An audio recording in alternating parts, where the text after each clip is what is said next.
Betting అనే ఒక యాప్కి మీరు బానిసలు అయిపోయి ప్రమోట్ చేసే ఇన్ఫ్లుయెన్సర్స్ కూడా చెప్తున్నా, మీరు తీసుకున్న ప్రతి రూపాయి వెనకాల ఒక వ్యక్తి చనిపోతారని చెప్పి మీరు గుర్తుపెట్టుకోండి. సో ఎవరైనా బెట్టింగ్ ప్రమోషన్ చేస్తూ వస్తే వీడియోస్ కూడా మీరు ఫాలో అయ్యే ఇన్ఫ్లుయెన్సర్స్ కానీ లేకపోతే సెలబ్రిటీలా కానీ మీరు దయచేసి బ్లాక్ చేయండి.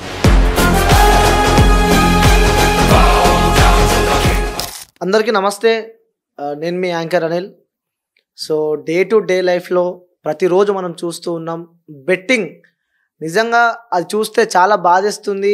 ఎంతోమంది పిల్లలు, సో కన్న తల్లిదండ్రులు కొడుకులు కూతుర్లు పుడితే వాళ్ళకి జీవితం నెక్స్ట్ జనరేషన్ వాళ్ళే మమ్మల్ని ఎంచక్క హ్యాపీగా చూసుకుంటారని చెప్పి అనుకుంటున్నారు. కానీ ముఖ్యంగా అబ్బాయిల గురించి నేను చెప్తున్నాను ఏంటంటే, సో వాళ్ళకి మీరంటే చాలా ఇష్టం. ఎందుకంటే అప్కమింగ్ నెక్స్ట్ వాళ్ళ తరం తర్వాత నెక్స్ట్ తరం మీరే అని చెప్పి కూడా వాళ్ళు చాలా ఇష్టంగా మిమ్మల్ని కష్టపడి, నిజంగా ఒక్కొక్క కుటుంబాన్ని చూస్తే చాలా బాధేస్తుంది. తినడానికి తిండి లేకుండా సరే మేస్త్రి పని చేసి కూడా తండ్రి చెప్పులు లేకున్నా కూడా కొడుకుకి హైఫై చెప్పులు కొనిపిస్తారు. సో మనం డైలీ చూస్తూ ఉన్నాం.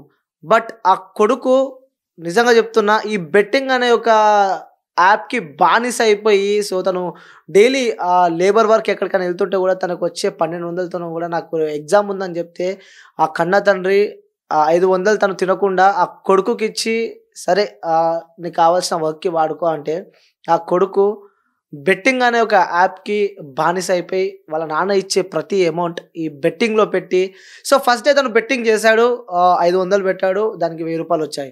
సో నెక్స్ట్ డే తను ఏం చేశాడు, అరే 1000 రూపాయలు వచ్చాయి కదా అని చెప్పి తను 1000 రూపాయలు అందులో పెట్టాడు. అక్కడ తనకి 5000 వచ్చాయి. సో తనేం చేశాడు, అరే నాకు డబ్బులు వస్తున్నాయి కదా అని చెప్పి ఏం చేశాడు, తను డైరెక్ట్ 5000 అంటే 1000కి ఇన్ని పైసలు వస్తున్నాయి కాబట్టి, సో తను ఏం చేశాడంటే 5000కి 10,000 వస్తాయని చెప్పి రేషియో అని ఒకటి ఉంటుంది, అందులో ఆ రేషియో తను ఇచ్చాడు. సో తను వాళ్ళ నాన్న ఇంట్లో ఏదో దొంగతనం చేసి లేకుంటే ఎక్కడి నుంచో ఫ్రెండ్స్ నుంచి అప్పు తీసుకొచ్చి ఆ వ్యక్తి ఏం చేశాడంటే తను బెట్టింగ్ చేశాడంటే 5000 అంటే ఆ వ్యక్తి ఫస్ట్ ఇయర్ సెకండ్ ఇయర్ చదువుతున్న వ్యక్తి.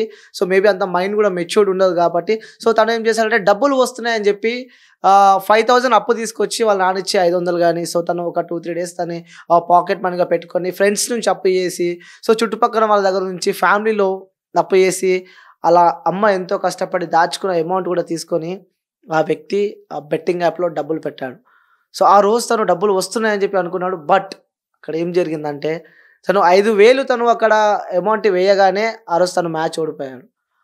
అంటే తను ఏం చెప్పి తీసుకొచ్చాడు, నేను 5000 పెడితే నాకు 10,000 వస్తాయి, సో 10,000 వస్తే నాకు 5,000 నా దగ్గర ఉంటే మిగతా 5,000 నాకు ఎవరైతే ఇచ్చారో వాళ్ళకి డబ్బులు తిరిగి ఇస్తా అని చెప్పిన వ్యక్తి, ఫస్ట్ ఇయర్ సెకండ్ ఇయర్ చదువుకునే వ్యక్తి దగ్గర డబ్బులు ఉంటాయా?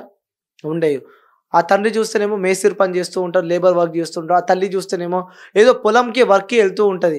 కానీ ఇక్కడ ఈ కొడుకు చూస్తే మాత్రం ఇలా బెట్టింగ్ యాప్కి బానిస అయ్యి ఉంటాడు.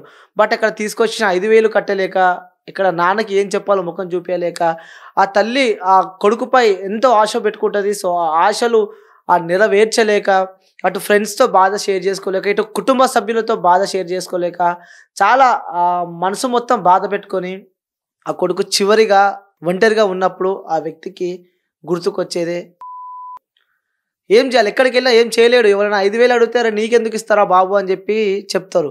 బట్ ఏం చేయాలో అర్థం కాక తను మైండ్లో నేను చనిపోతే డబ్బులు ఎవరు అడగరు, సో ఇక నాకు ఈ జీవితం పెడదామని చెప్పి కూడా, సో ఆ కొడుకు ఎవరు లేని సమయంలో చూసి తను చేసుకొని చనిపోయాడు. దాని తర్వాత ఒక్కడే కొడుకు నిజంగా ఆ కుటుంబంలో ఎన్నో కళలు కానీ ఆ కొడుకును పెంచారు.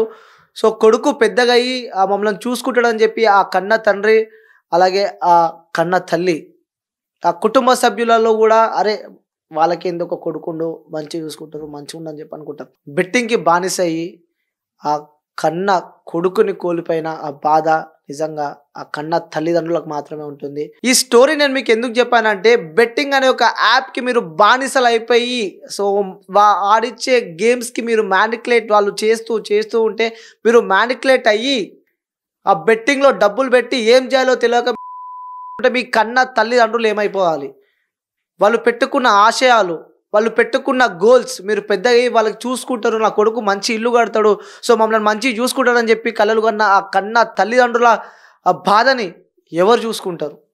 సో అందుకోసమే నేను చెప్తున్నా. సో వ్యూయర్స్ దయచేసి అర్థం చేసుకోండి. మీ అందరికీ చేతులు జోడించి నమస్కారం తెలియజేస్తున్నా. మీరు దయచేసి బెట్టింగ్ ఆడకండి.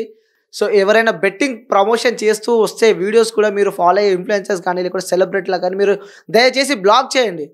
ఒకసారి బ్లాక్ చేస్తే మళ్ళీ ఆ వీడియోలు మీకు రావు కాబట్టి సో ఒక్కసారి ఆలోచన చేసుకోండి. ఒక్కసారి బెట్టింగ్ ఆడే ముంగట మీ కన్న తల్లిదండ్రులని, ఫ్రెండ్స్ని, సర్కిల్ని అన్నీ గుర్తు చేసుకో. సో దయచేసి బెట్టింగ్ ఆడకు. మీ జీవితాన్ని మీరు కోల్పోకండి. మంచి లైఫ్ ఉంది, కష్టపడండి. ఆ కన్న తల్లిదండ్రులకి వాళ్ళు మిమ్మల్ని కన్నందుకు మీరు వాళ్ళ కోసం ఏం చేయలేకపోయినా పర్లేదు, మీరు ఉన్నారని ఒక ధైర్యం ఇవ్వండి. ఆ ధైర్యంతో వాళ్ళు బతికేస్తారు. సో మీరు అందరూ అర్థం చేసుకుంటారని చెప్పి కూడా మనస్ఫూర్తిగా ఊరుకుంటున్నా. సో దయచేసి బెట్టింగ్ యాప్ ఎవరు ఆడకండి.